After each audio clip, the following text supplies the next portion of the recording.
ഞങ്ങളുടെ ഈ ട്രിപ്പിലത്തെ ഏറ്റവും എക്സൈറ്റഡ് ആയിട്ടുള്ള ഗ്രേറ്റ് പിരമിഡ്സ് നേരിട്ട് കണ്ടതും നാഷണൽ മ്യൂസിയത്തിലെ റോയൽ മമ്മീസും പിരമിഡ്സിൻ്റെ ബാക്ക്ഗ്രൗണ്ടിലുള്ള ന്യൂ ഇയർ ഫയർവർക്സ് കണ്ട കഥയാണ് ഇന്ന് പറയാൻ പോണത്.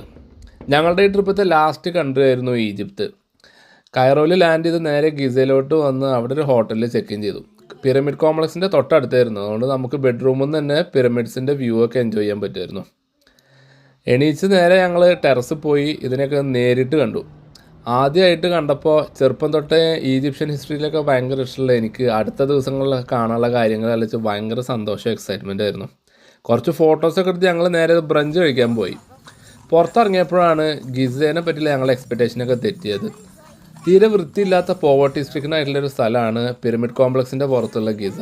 ഒരു കുതിരവണ്ടിയിൽ ഞങ്ങൾ തൊട്ടടുത്തുള്ളൊരു നല്ലൊരു ഹോട്ടലിൽ പോയി നല്ല അടിപൊളി ഒരു ലഞ്ച് കഴിച്ചു.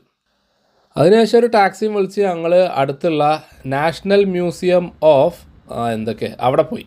അവിടെയാണ് 3500ഓളം വർഷം പഴക്കമുള്ള റോയൽ മമ്മീസ് വെച്ചിട്ടുള്ളത്. ഏകദേശം 22ഓളം റോയൽ മമ്മീസ് ഉണ്ട്. അതിൽ ചില മേജർ രാജാക്കന്മാരുടെ മമ്മീസൊക്കെ വെൽ പ്രിസർവ്ഡ് ആണ്. റാംസേസ് II മമ്മിയുടെയൊക്കെ മുടിയും അതിൻ്റെ ബോഡിയൊക്കെ കണ്ടു കഴിഞ്ഞാൽ ഈ അടുത്ത് മരിച്ച ഒരാളുടെ മാതിരി തോന്നിപ്പോവും.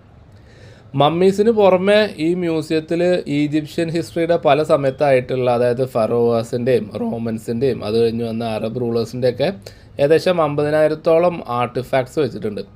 അതൊക്കെ കുറേ നടന്ന് കണ്ട് ആസ്വദിച്ചു. കുറേ കഴിഞ്ഞ് ഫിദാക്ക് വലിയ സുഖം തോന്നാത്ത കാരണം ഞങ്ങൾ തിരിച്ച് ഹോട്ടലിൽ പോകാമെന്ന് വിചാരിച്ചു. നമ്മുടെ നാട്ടിലത്തെ ഓട്ടോറിക്ഷകളൊക്കെ ഇവിടെ സുലഭമായിട്ട് കാണാൻ പറ്റും.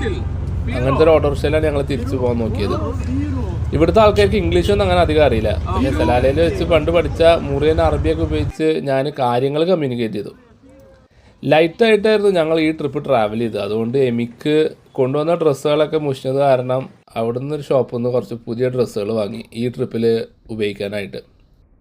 എല്ലാം കഴിഞ്ഞ് രാത്രി ഗിസയിലോട്ട് തിരിച്ചെത്തിയപ്പോൾ പിരമിഡ്സിൻ്റെ ഒക്കെ നൈറ്റ് വ്യൂ അത് വേറെ ലെവലായിരുന്നു. ഒരു ഏർലി ഡിന്നറും കഴിഞ്ഞ് ഞാനൊന്ന് ഗിസയുടെ സ്ട്രീറ്റ്സിൽ കൂടെ നടക്കാനിറങ്ങി. ന്യൂ ഇയറിനോടനുബന്ധിച്ചിട്ടുള്ള ലൈറ്റിങ്ങും ഡെക്കറേഷൻസൊക്കെ ഒരുപാടുണ്ടായിരുന്നു. അടുത്തുള്ളൊരു ഗ്രോസറി കടയിൽ സലാലയിൽ വെച്ച് ചെറുപ്പത്തിൽ ഞാൻ കുറേ കുടിച്ചിട്ടുള്ള സൺടോപ്പിൻ്റെ ജ്യൂസ് കണ്ടപ്പോൾ ഭയങ്കര നോസ്റ്റ് അടിച്ചു. 12 മണിയാവാറായപ്പോൾ പിരമിഡ്സിൻ്റെ മുകളിലുള്ള ന്യൂ ഇയർ ഫയർ വർക്സ് ഒക്കെ നമ്മുടെ ബെഡ്റൂമിൽ തന്നെ കണ്ട് ആസ്വദിച്ച് അങ്ങോട്ടും ഇങ്ങോട്ടും ഒരു ഹാപ്പി ന്യൂ ഇയറും പറഞ്ഞ് ഞങ്ങൾ ഉറങ്ങാൻ പോയി.